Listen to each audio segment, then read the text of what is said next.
Donc, après avoir découvert donc, en grand 1 l'ensemble des entiers relatifs, nous allons aborder en grand 2 l'ensemble des décimaux relatifs.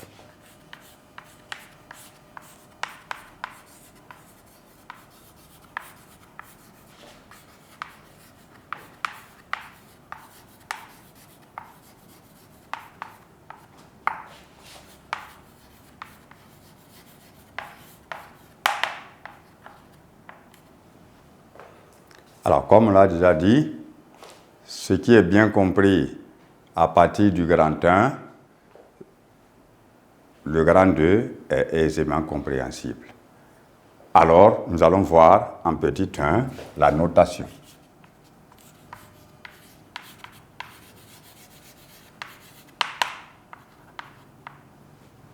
Alors, ici, l'ensemble des décimaux relatifs a aussi un nom.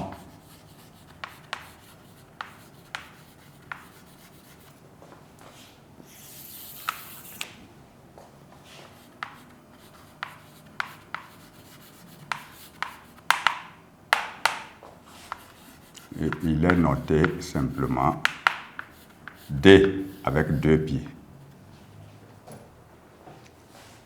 Alors, nous pouvons avoir quelques exemples de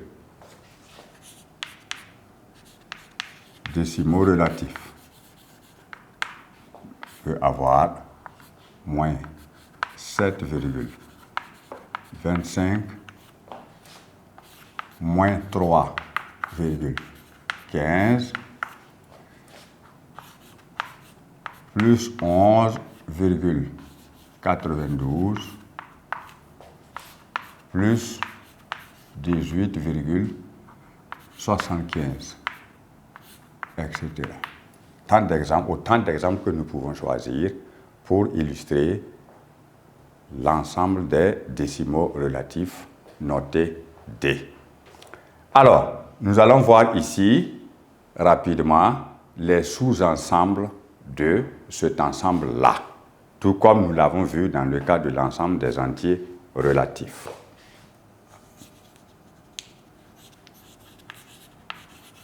Mais avant, il y a quelques petites remarques que nous allons voir.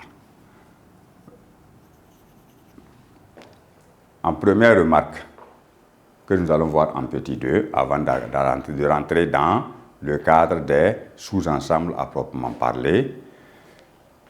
Lorsque vous avez un entier naturel donné,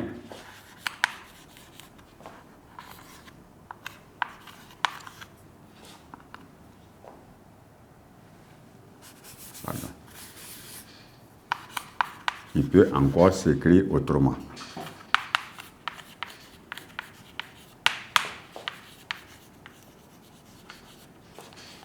« 8,00. Voilà un entier naturel, 8, que nous pouvons transformer en un nombre décimal en plaçant simplement une virgule et en désignant seulement que la partie décimale ici est nulle. Cela pour que vous compreniez que lorsque nous parlons d'un nombre donné, il est forcément un nombre décimal. Et c'est ce que nous allons comprendre. Que plus 8, qui devient maintenant un entier relatif, peut se traduire par un décimal relatif en écrivant plus 8,00. Remarquons que c'est la présence du signe moins ou du signe plus qui nous permet de parler du mot relatif, qu'il soit entier ou qu'il soit décimal.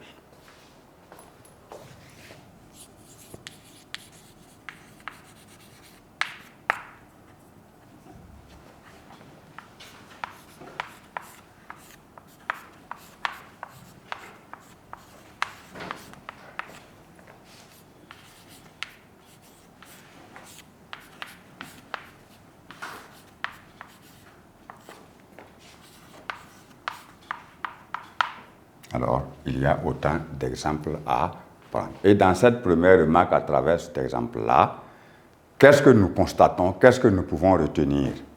Nous retenons simplement ici que tout entier relatif est aussi un décimal relatif.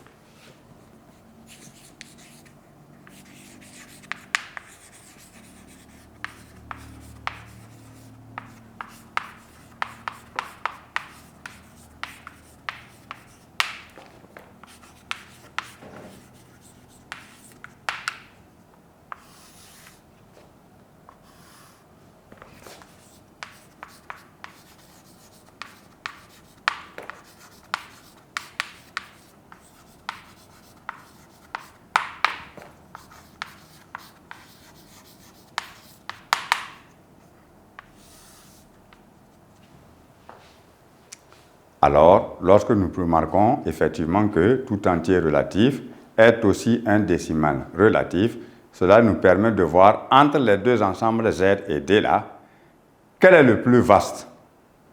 Le plus vaste, c'est bien entendu l'ensemble D. On note alors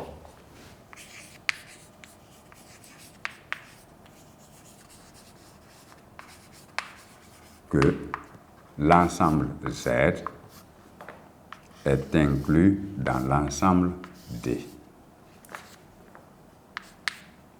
où ce symbole-là se lit simplement inclus. Voilà. Z est inclus dans D parce que tout entier relatif est aussi un décimal relatif.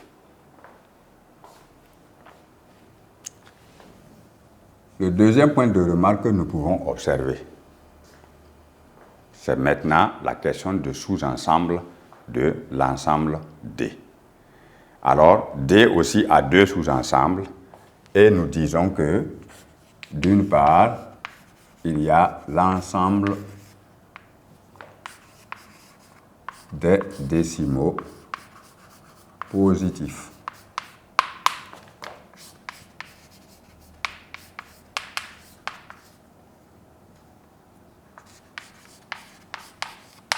Noté D plus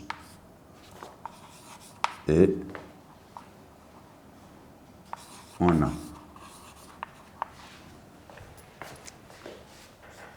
D plus égale, en commençant bien entendu par 0, plus 1, plus 1,5, etc., plus 7,25, etc. Voici l'ensemble des décimaux positifs, c'est-à-dire donc portant un signe plus chacun. Et nous avons l'autre sous-ensemble qui est l'ensemble des décimaux relatifs négatifs.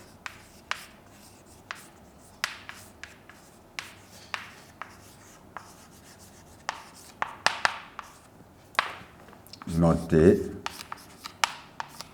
D-. Et on a un exemple, certains éléments que nous pouvons citer. D-, ça veut dire qu'en ce moment, nous commençons par des nombres négatifs. On vient de partout. On peut avoir moins 5. On peut avoir moins 5,2. On peut avoir moins 2,5, etc., jusqu'à 0. Parce que nous venons de dire que 0 est le seul nombre qui est à la fois positif et négatif. Donc, il est aussi à la fois entier et décimal. Voilà ce que nous pouvons retenir en attendant maintenant de voir ici l'intersection et la réunion de ces deux sous-ensembles également. Je dis donc que D- inter D+, c'est le même singleton 0. Et enfin, D moins union D plus, c'est l'ensemble D. Donc, ici, voilà ce que l'on peut découvrir sur l'ensemble des décimaux relatifs.